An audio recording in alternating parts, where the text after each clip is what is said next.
en las salas de quemados, pues ya tengo una referencia gracias al hábitat, ¿sí? De todos modos, nosotros podemos ver que estos microorganismos tienen una capacidad de supervivencia fabulosa, ¿no? Generalmente, ¿dónde se van a encontrar? Miren, en agua, hablando de las ctenotrofomonas, ¿no? En agua, plantas, tierra, material en descomposición, y muchos de estos hábitats, ¿no? De agua, especialmente de plantas y de humedad, hizo que en su momento se prohíba el ingreso de flores, ¿no? Como obsequio a las personas que están siendo internadas. De hecho, dentro de las normas hospitalarias, pues no se accede a que, digamos, yo vaya a visitar a alguien y lleve mi gran ramo floral y tenga que poner en un florero y demás. Entonces se fue limitando ese tipo de accesos a raíz de estos lugares que podían en algún momento ser colonizados y contener bacterias patógenas para pacientes que están en gran riesgo. Las tenemos en agua corriente, en agua destilada, y si se dan cuenta, muchas veces al tener en estas aguas destiladas nebulizadores y demás, pues nos lleva a pensar que esta supervivencia efectiva, pues de no ser bien controlada los objetos, nos lleva a tener complicaciones infecciosas que sí podíamos evitar. Agua destilada y nebulizadores se utiliza muchísimo, ¿sí? Varios de ustedes han debido tener la oportunidad de ver los nebulizadores, ¿no? Si alguien no la pasó muy bien en esta COVID, se nebulizó en su casa inclusive. Estos nebulizadores generan lo que aman estas tres bacterias, que es la humedad, ¿no? Y la temperatura, que esté tibio, que esté calientito. Entonces, estos lugares pues son por excelencia puntos de partida. Imagínense tinas de baño, ¿no? Hay tinas de baño terapéuticas de pacientes. Desinfectantes. Los desinfectantes, por eso varios han salido a través de los años de uso hospitalario, porque los microorganismos han encontrado la forma de vivir dentro de los frascos de desinfectantes. Entonces, se hace una siembra directa a través del desinfectante con la cantidad de bacterias que estaban ahí en multiplicación constante. Y las bacterias habían encontrado el modo de resistir a estos desinfectantes. Por lo tanto, desinfectantes como el sablón, por ejemplo, que era una maravilla utilizarlo, salió, ¿no? Ustedes saben que ahora el DG6, por ejemplo, se utiliza más para verduras, frutas y demás, casi no se lo usa hospitalariamente. Entonces, esta capacidad de supervivencia, como les digo, ya nos alarma y nos alerta. Si de desinfectantes y antisépticos puede sobrevivir, pues realmente es una bacteria que tiene una capacidad de resistencia fabulosa, ¿no? Sensores de temperatura, ventiladores, tubos corrugados, bombas de infusión. En un momento vamos a ver imágenes de algunas de las cosas que estamos mencionando acá. Acinetobacter, ¿dónde puede vivir? En alimentos, los alimentos que pueden estar congelados, vaporizadores o humidificadores o nebulizadores, en los grifos de agua corriente, ¿no? Es por eso que en los hospitales es muy importante tener los mecanismos de agua que el sensor detecta la palma de la mano y emite el chorro de agua, o tener los dispositivos a pedal con el manejo de codo, ¿no? Por eso es que el último paso en higiene de manos es cerrar el grifo con el papel descartable y luego eliminar, ¿verdad? Porque miren, tenemos en grifos viviendo en muchos casos Acinetobacter, de donde después de haber realizado la higiene de manos, nosotros al cerrar el grifo podríamos llevarnos la bacteria de igual modo, ¿sí? Baños de diálisis peritoneal, lo que conocemos como orinales, patitos o chatas, ¿no? Catéteres, tanto catéteres endovasculares, catéteres urinarios, ¿no? Los respiradores igual, los lavabos y jabones en barra. Esto es muy interesante también y esto nos sirve mucho en hospitales. Hay lugares donde no se tiene todavía el dispensador de jabón líquido. Es más, el dispensador de jabón líquido o espuma de clorhexidina que se debería utilizar en los hospitales también se debería hacer un dispensador de sensor, no tener que apretar nada para proveernos del jabón. Pero con respecto al uso de jabones en barra, la situación es mucho más crítica todavía.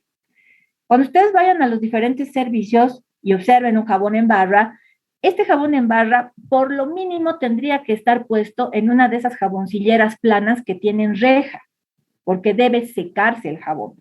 Si están en esas jaboncilleras que parecen canoitas, y todo lo que yo me lavo con el remanente de agua, de paso pongo en esa jaboncillera, pues termina siendo un lugar favorito para la supervivencia, no solo como aquí estamos viendo de Acinetobacter, sino también de Pseudomonas, que es un lugar donde vive habitualmente. Entonces, un sitio y un material que nos debería servir de insumo para nosotros mejorar la calidad de atención, se torna peligroso porque no lo estamos vigilando o no lo estamos utilizando correctamente, ¿no? Burkholderia de igual modo, miren, vive tranquilamente, su hábitat agua, plantas, material en descomposición, agua corriente, agua destilada, nebulizadores. Miren, comparten mucho con Stenotrophomonas, ¿no es cierto? Tinas de baño, desinfectantes, sensores de temperatura, tubos corrugados, bombas de infusión. Si se dan cuenta, tienen un hábitat fabuloso, grande, y muchos de ellos tienen que ver con la atención que nosotros vamos a dar a los pacientes. Estos son los humidificadores. Entonces hemos dicho que viven en lugares húmedos. ¿Qué más húmedo que un humidificador, no les parece? ¿No? Y esto va directamente al paciente. Nosotros necesitamos poner esta agua, ¿no? Porque nosotros necesitamos que el paciente mejore la condición de vía respiratoria aérea. Entonces, esto puede ser agua destilada, puede ser solución fisiológica, inclusive se pone medicación como es el Flumosil, por ejemplo. Entonces, esto vive aquí el paciente, vive aquí el microorganismo, empieza a burbujear y por el humidificador que hemos visto aquí, por aerosolización, pues el microorganismo pasa a vía respiratoria de la persona que estamos nosotros siendo tratadas. Estos, como ustedes ya saben, estas mascarillas, por ejemplo, no son descartables, estas que van a la cara del paciente. Es igual que cuando ustedes vayan al hospital y les pidan, ¿no?, poner oxígeno, el oxígeno que se pone es húmedo, no se puede poner oxígeno seco. Y ustedes van a calcular la cantidad en libras que necesita recibir este paciente y va a ver si se necesita puntos nasales o máscara, que los puntos nasales y máscara tampoco son, ¿no?, de uso único para el paciente, no son descartables, son sometidos a desinfecciones. Ustedes ya han llevado desinfección de bajo nivel, de nivel intermedio y de alto nivel, entonces se desinfecta para volver a ser utilizado. Entonces, acá si no hacemos una muy buena desinfección y de todos modos, si este paciente está varios días con este humidificador, pues tenemos la posibilidad de que sí se genere este evento. Y mucho más todavía en pacientes que tenemos así, como en cuidados intensivos, ¿no? En unidades de cuidados intensivos la situación y de igual modo se pone peor. ¿Por qué? Porque nosotros lo que tenemos que ver es esto que está conectando a la máquina respiradora, que es el tubo corrugado. Miren, aquí está el ventilador mecánico, ¿no? Que está sustituyendo la función respiratoria de nuestro paciente. Por acá está yendo de igual modo el oxígeno húmedo y si se dan cuenta, el paciente está con un tubo endotraqueal, ¿no? Aquí está ingresando el tubo endotraqueal y tiene sus conexiones. Y este es el tubo. Entonces, en estos tubos corrugados, ¿dónde es el problema? Aquí voy a ver si puedo borrar estas líneas. Denme 2 segunditos para poder visualizar.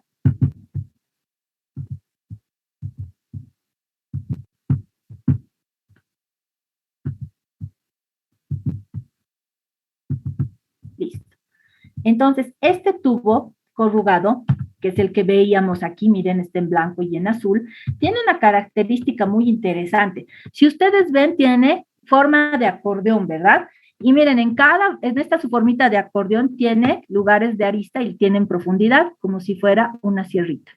Entonces, la humedad peligrosa, ¿dónde se queda atrapada? En estas entrantes, ¿sí? En estos lugares de entrada.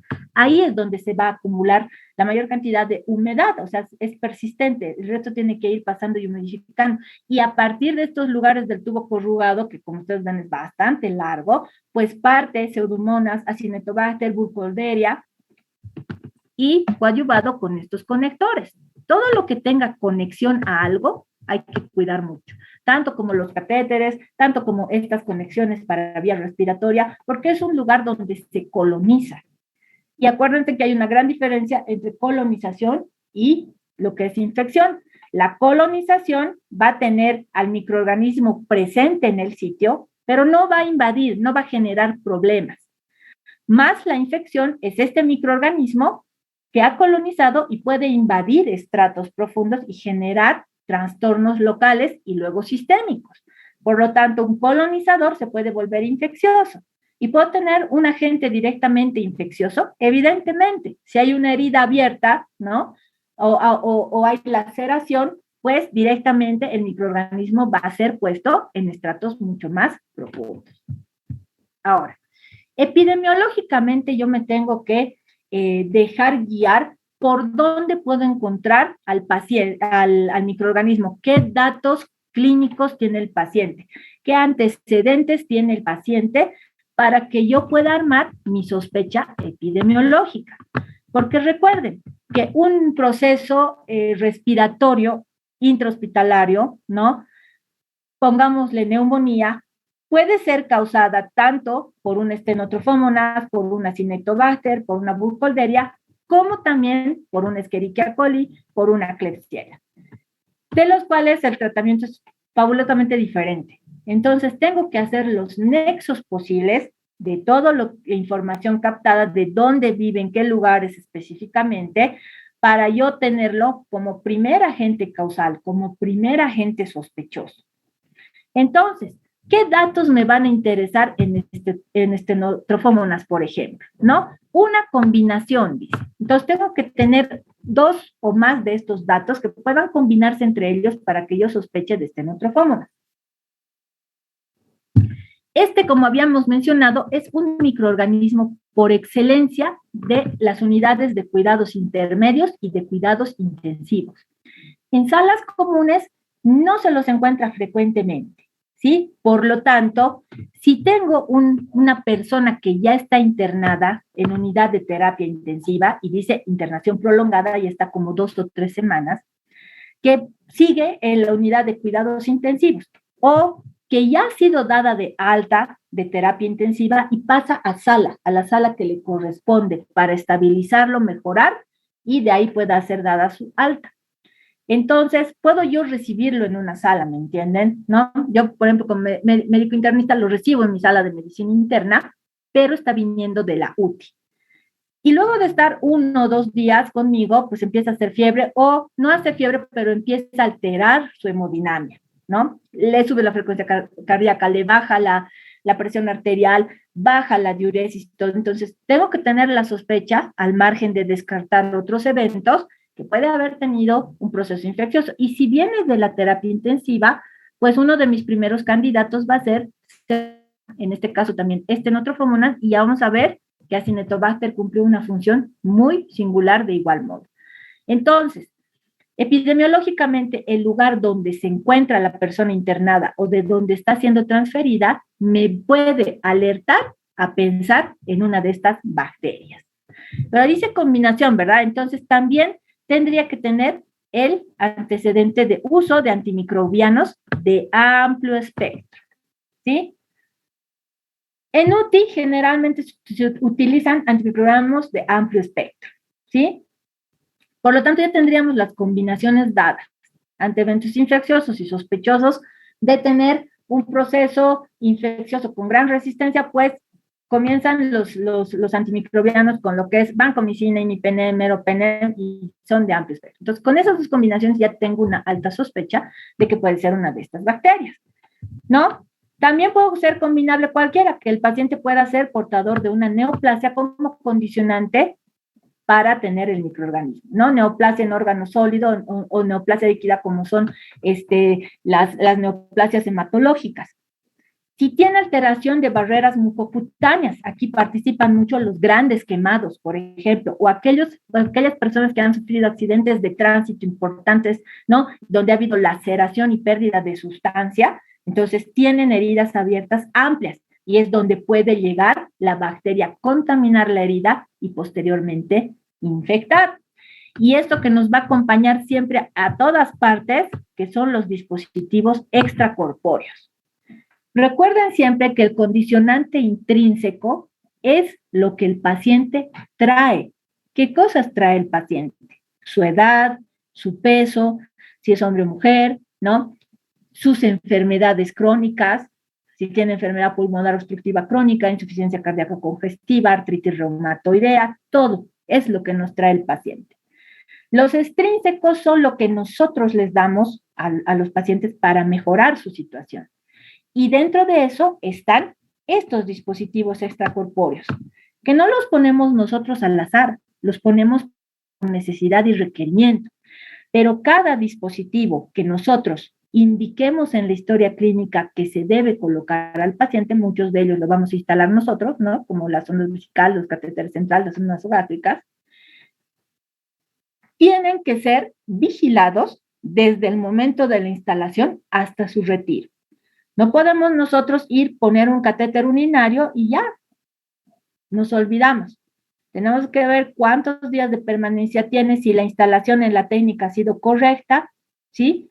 Entonces, ahí vamos a poder evitar estos microorganismos, porque estos dispositivos extracorpóreos son los que pueden dar el punto de partida para estas bacterias. Todo lo que nosotros podamos poner, que generalmente se pone, ¿qué es? Sonda nasogástrica, catéter vesical, bránulas con soluciones fisiológicas, su equipo de venoclisis, catéteres venosos centrales, ¿no? Si hay una cirugía grande y están con drenajes planos, drenajes tubulares, todo lo que nosotros vemos es cuestión de vigilar, porque de ahí parten los microorganismos. Miren, si está internado en la UTI, también puedo sospechar de Acinetobacter, con la misma condicionante, ¿no? De que si sigue en la UTI o me lo están transfiriendo de la UTI. Si ha usado antimicrobianos, también. Entonces debo sospechar o en Stenotrophmonas o en Acinetobacter. Mire, si tiene dispositivos, también. Entonces, el hecho de tener todas estas condicionantes que unen la posibilidad diagnóstica de un microorganismo es importante, es impresionante. Y en algún modo, sí tenemos que cuidar porque el tratamiento de Stenotrophmonas y de Acinetobacter es totalmente diferente, ¿no?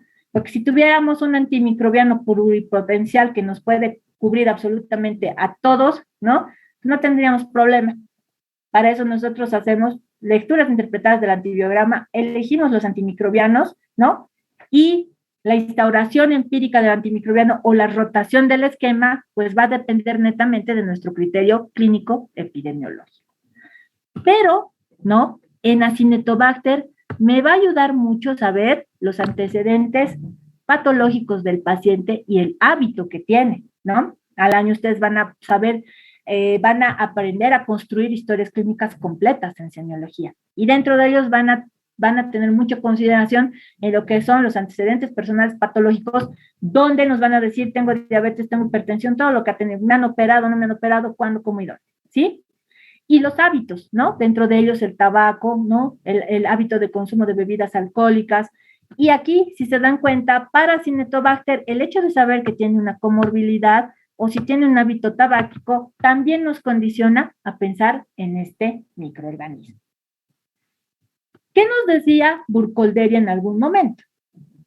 Que también puede estar asociado a esto, pero de preferencia los pacientes que tienen fibrosis quística como enfermedad, ¿no? Crónica, como antecedente crónico, pues pueden tener el proceso neumónico bacteriano a expensas de dos microorganismos. Uno es Pseudomonas y el otro es la que vemos aquí, la Burkholderia.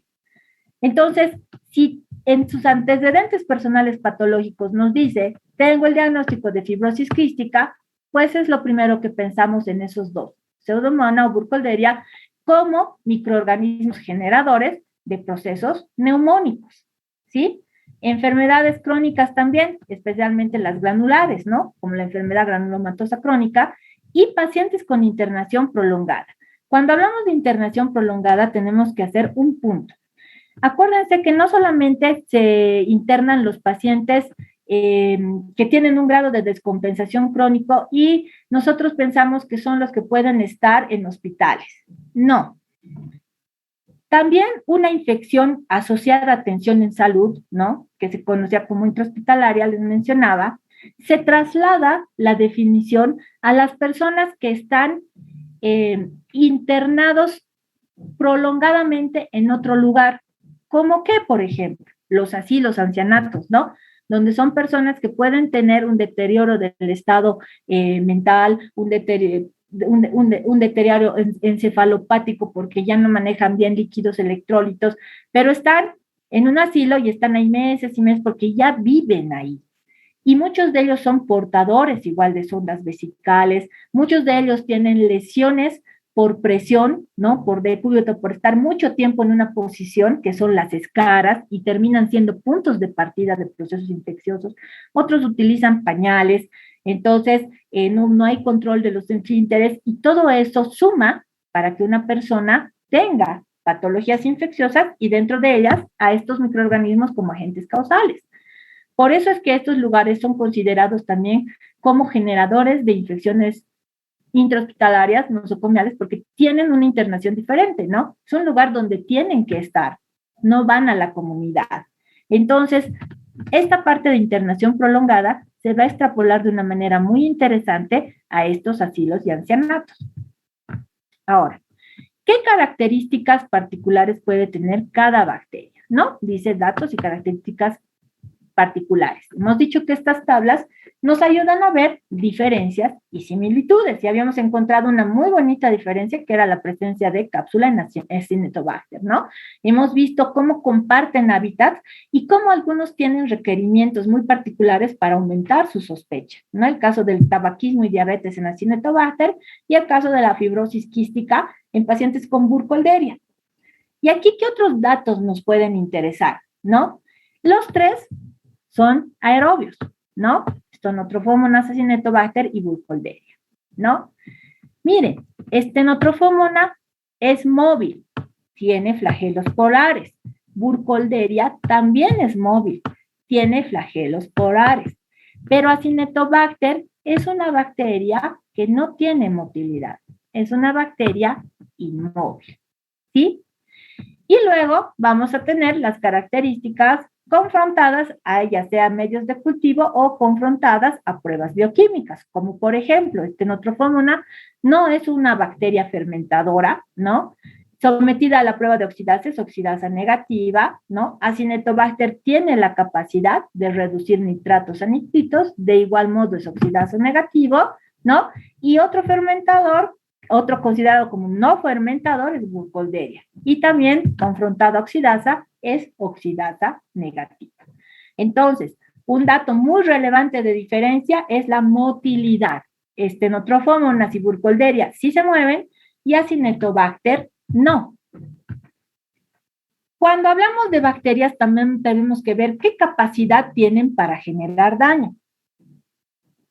Y dentro de esas capacidades, cada una tiene su particularidad. Por ejemplo, si nosotros tenemos infecciones generadas por Stenotrophomonas, vamos a ver que se nos complica la situación, fundamentalmente, ¿por qué? Porque tiene una resistencia a antimicrobianos. Y mucha resistencia que tiene Stenotrophomonas no es aprendida, es una resistencia nata, intrínseca. Es una resistencia con la que desde siempre ha nacido la bacteria, ¿sí?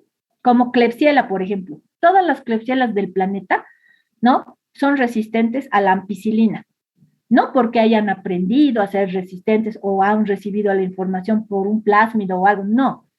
Su constitución genética ha hecho que desde siempre sea un microorganismo resistente a la confrontación de ampicilina. En este caso, Stenotrophomonas es igual, ¿no? Tiene resistencias improntadas en su gen desde siempre. Y eso trae un problema para el tratamiento antimicrobiano. Tiene una capacidad fabulosa para adherirse a materiales plásticos. Ya habíamos visto materiales plásticos en esos humidificadores, en los tubos corrugados, en cualquier material de plástico, ¿no? Si se adhiere muy bien ahí, ya tenemos problemas. Y además de adherirse, si está tibio, hay humedad, tenemos un lugar fabuloso para su reproducción, ¿no? Tiene además la capacidad de producir enzimas. Y estas enzimas como exoenzimas, ¿no? Que tienen la capacidad de salir de su espacio periplásmico porque es un bacilo gram negativo hacia el exterior y hacia el exterior de la bacteria generar daño, ¿no? Estas exoenzimas son la elastasa y la gelatinasa. ¿Qué hace la Acinetobacter, ¿no? Como factor de virulencia? Tiene la capacidad de invadir tejidos desvitalizados, ¿no? ¿Y eso qué nos pone a pensar? Pacientes de esos que decíamos, ¿no? Que están mucho tiempo en una posición y que ya tienen lesión de piel, de tejido celular subcutáneo, se ve hasta el músculo muchas veces, ¿no? Que son las escaras.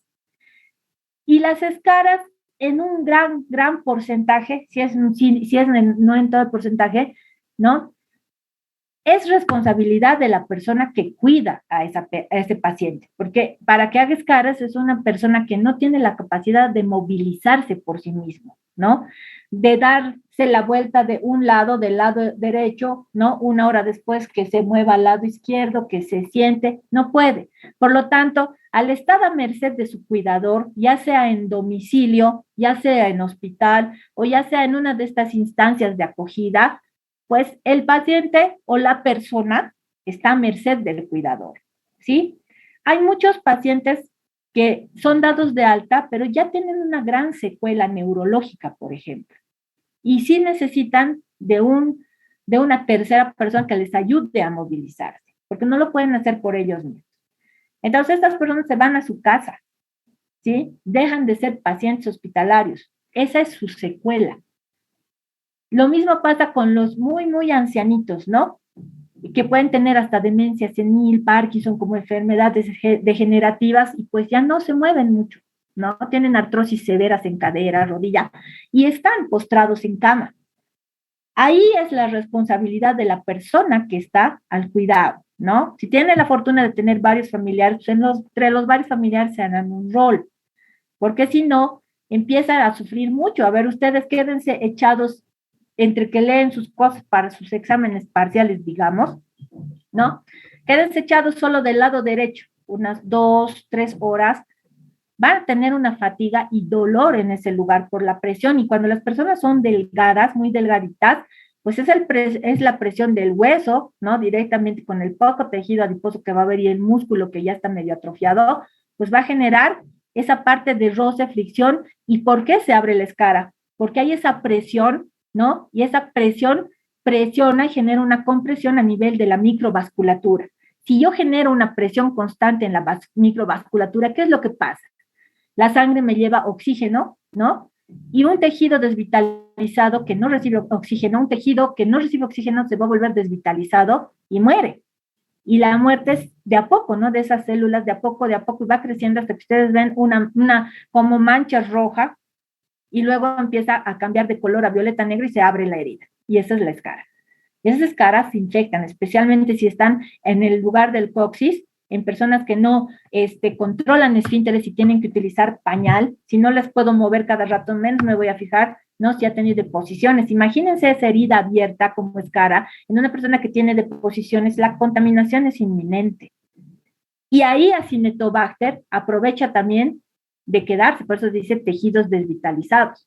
O en esas personas que han tenido, ¿no? Accidentes traumáticos y que han tenido la desdicha de tener tejidos necróticos en su traslado o al venir o como parte de un proceso de complicación, y pues Acinetobacter invade el tejido desvitalizado, ¿sí?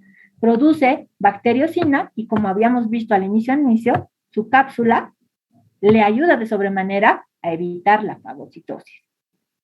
Entonces, nosotros tenemos una gran responsabilidad para evitar que estas bacterias, ¿no? Ingresen en un individuo. ¿Cuál es nuestro objetivo final como médicos? Que si una persona tiene una infección oportunista, ¿no? Llamémosla así, porque ha aprovechado del sistema inmune, de las posiciones de las heridas, del lugar donde estaba internado, de todo, ¿no? Para llegar a generar infección, y nosotros hemos hecho todo lo debido y posible para evitar, pues ni modo, era una infección inminente. Pero si no hemos controlado dispositivos, no hemos controlado tiempo de permanencia de catéteres, si no hemos controlado estas escaras ni nada, pues la responsabilidad termina siendo nuestra. Eso ya es descuido, ¿sí? Burkholderia, de igual modo, tiene una capacidad de adherencia, ¿no? Pues adherencia se va a deber a la proteína que es la mucina. Se adhiere de igual modo que Stenotrophomonas a materiales plásticos, ¿sí? Resiste la acción de los neutrófilos, pero en la fase no oxidativa, ¿no? Acuérdense que hay un estallido respiratorio en todo lo que es el metabolismo bacteriano, ¿no? Y tiene que tener esta relación con las células que están a su alrededor. Entonces, sí tiene esa acción de resistencia. Y también puede producir enzimas como la hemolicina. Ahora, ¿qué puedo encontrar yo, no? Como generación de enfermedad por estas bacterias. Las tres pueden producir eventos, ¿no? Pueden ser infecciones superficiales, pueden generar infecciones profundas, ¿no? O pueden tener infecciones diseminadas, ¿no? ¿Cuál es la diferencia? Que estas son locales, estas son in situ, ¿sí? Si tengo esta herida, esta escara, o tengo esta abrasión por el accidente y he perdido sustancia, es local mi infección, ¿no? Podrá ser superficial, o si tienes tratos más profundos, será una infección profunda, pero esta es local. Pero la tercera ya es con punto de partida, ¿no? De ahí se está yendo a todas partes. Va a ser una bacteriemia y se va a ir a sembrar a un órgano o lugar débil que tenga el paciente además. Y puedo tener mi punto de partida como proceso infeccioso, una lesión ya casi necrótica en la pierna, y luego debutar después de unos 2 o 3 días con una neumonía, ¿no? Porque ha habido una diseminación, una siembra hematógena.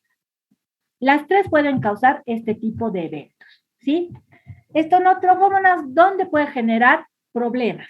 ¿No? Tracto respiratorio superior, y como ustedes ven aquí una palabra interesante que es colonización.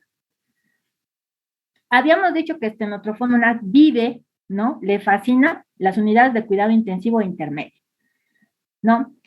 Las unidades de cuidado intermedio, una de las grandes diferencias que tiene con las de intensivo es el ventilador mecánico, es el uso de respirador, ¿sí? Entonces, una persona que está en la UTI puede o no ser prioritaria tener respirador. No todas las personas que están en unidades de cuidado intensivo obligatoriamente utilizan el ventilador mecánico, no es así.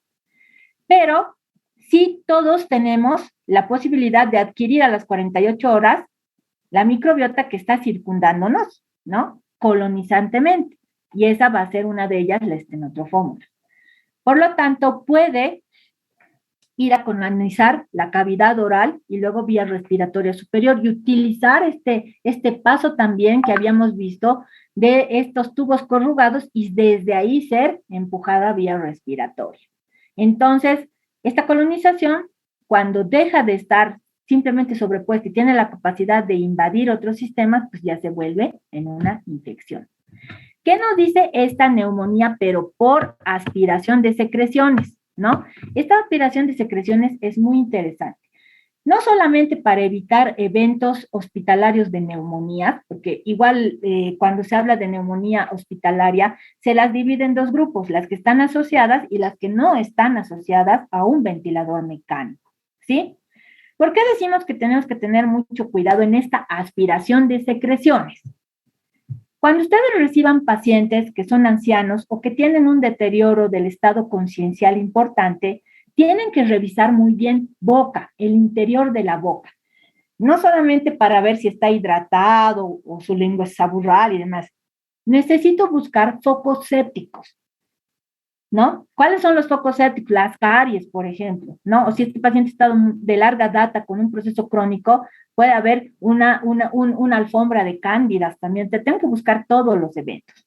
Recuerden que habitual y normalmente, no todos nosotros tenemos una cantidad de microorganismos por excelencia en la cavidad oral.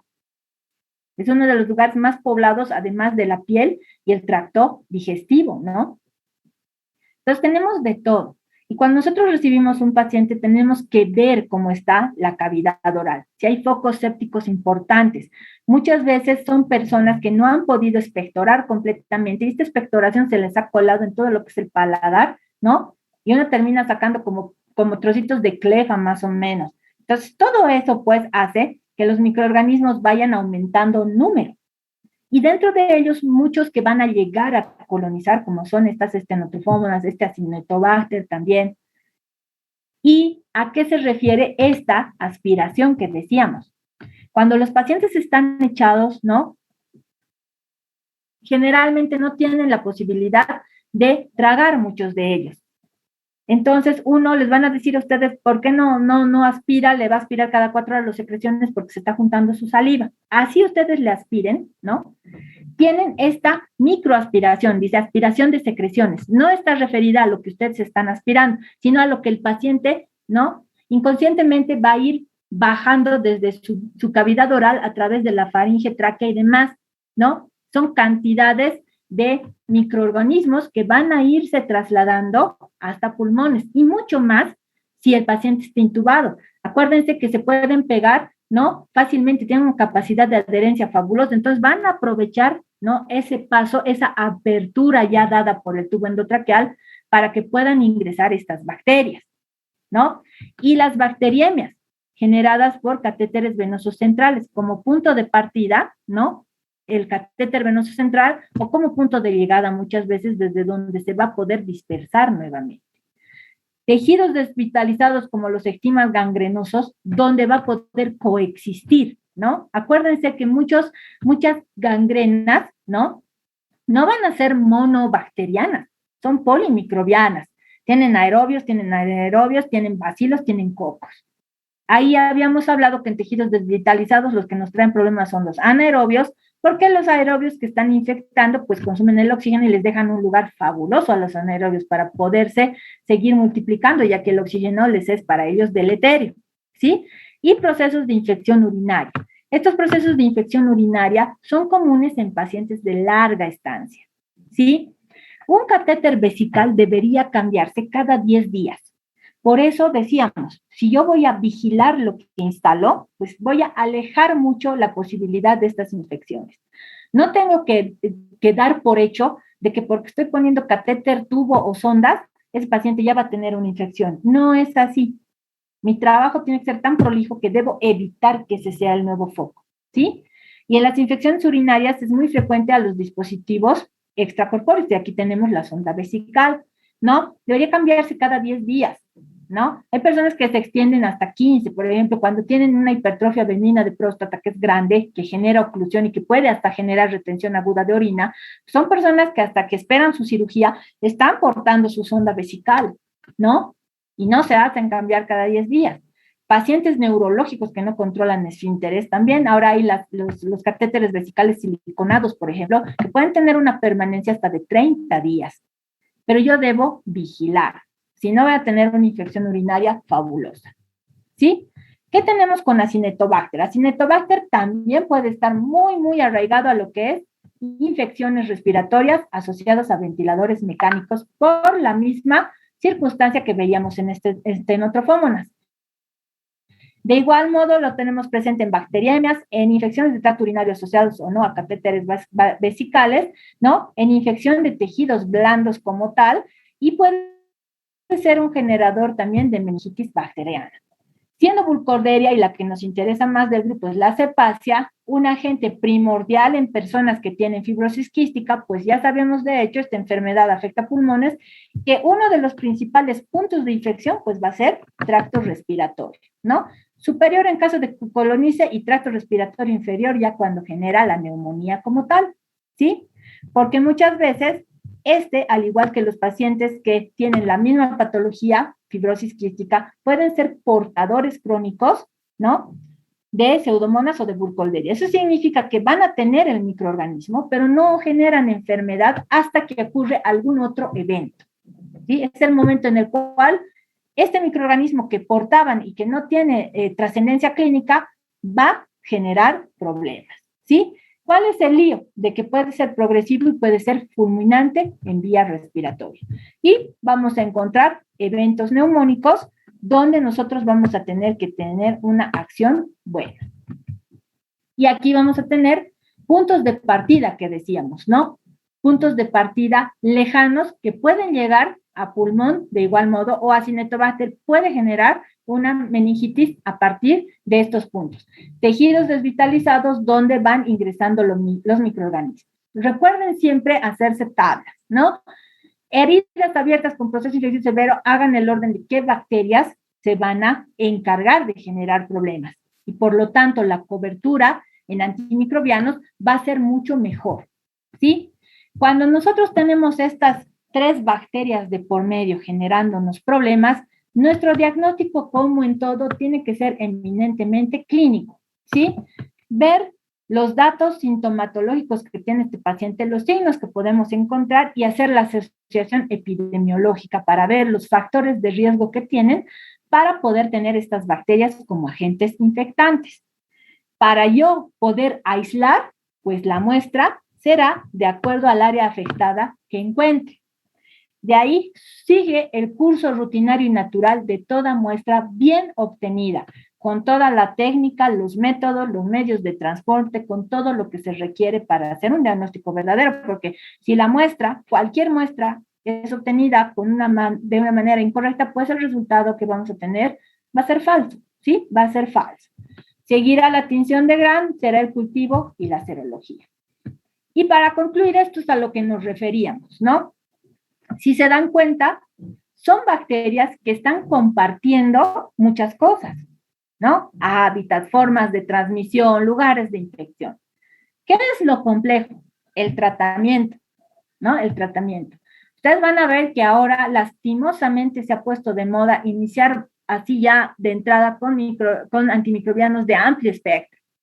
Dentro de ellos el imipenem, el meropenem. ¿Cuál es el problema? Miren, el imipenem es un microorganismo que se utiliza mucho para Acetobacter, que corresponden a los microorganismos fastidiosos, ¿no?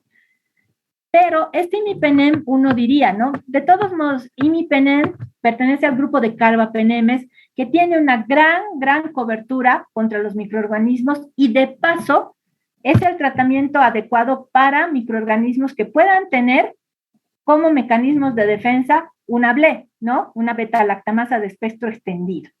Hasta ahí está todo maravilloso. Pero ¿qué pasa si es Stenotrophomonas? El imipenem no sirve de tratamiento. ¿Por qué es interesante? Para esto utilizamos en primera instancia el cotrimoxazol. Estamos teniendo en el país mucho problema con cotrimoxazol endovenoso, ¿no? Lastimosamente tenemos el cotrimoxazol en lo que son las tabletas y pues muchas veces hemos tenido que con la licenciada moler, porque ellas tienen su morterito, ¿no? En su mortero muele, que te muele, que te muele. Y pues poner el medicamento a través de la sonda nasogástrica, porque no hemos podido encontrar cotrimoxazol y no hay mucho, no hay temporadas que llega y otras que no. Pero si se dan cuenta, debo tener esta acuciosidad de búsqueda, especialmente por el tratamiento, porque si no, mi paciente no va a mejorar, porque no le estoy dando el tratamiento. Mire, cotrimoxazol también para burkholderia, ¿no? Aquí tenemos aminoglucósidos, minociclinas, cloranfenicol también, y aquí tenemos quinolonas y aminoglucósidos para entrar en combinación. Se recomienda no dar monoterapias, ¿no? En estos casos, ¿no? Se puede dar imipenem con un aminoglucósido, por ejemplo, imipenem con amicacina para el tratamiento. Ahora, el tratamiento muchas veces en estas personas sí se prolonga más de 10 días, ¿no? Puede llegar hasta 15 días de tratamiento. Pero de hecho, eso también nos va a tener que ser parte de una vigilancia de una teórica próxima que vamos a llegar, porque el hecho de utilizar, así como estamos viendo imipenem por largos días, ¿no? Por 15 días o luego se asocia a vancomicina u otro, nos trae problemas a nivel intestinal y nos trae problemas con quién. Mientras estamos resolviendo uno de estos agentes, en días se nos está presentando otro problema que puede causar una diarrea muy importante que puede volver a chocar al paciente, ¿no? El paciente vuelve a echar en shock, que es el Clostridium difficile. El Clostridium difficile sale, emerge, genera infección intestinal y nos genera otros problemas en el paciente. Entonces, si se dan cuenta, son bacterias muy interesantes, muy complicadas en el hospital, ¿no? Que se nos lleva a los pacientes por delante y que sí tienen modos de ser controladas si yo hago una buena práctica médica y pues me pongo en equipo con la licenciada, con el auxiliar de enfermería, con el residente, con el interno, y nos dedicamos a realizar el cuidado de los dispositivos extracorpóreos y factores de riesgo que puede tener la persona internada, especialmente en lo que es unidades de cuidado intensivo.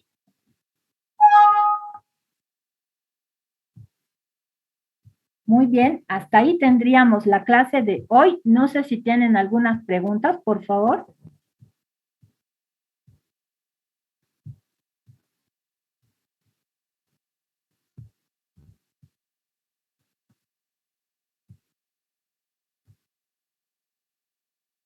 Muy bien, ante ausencias de preguntas, nos vemos la siguiente semana en lo que es Clostridium. Que tengan muy buenas tardes. Hasta luego, jovencitos. Hasta luego, doctora. Muchas gracias. Hasta luego, doctora. Muchas gracias.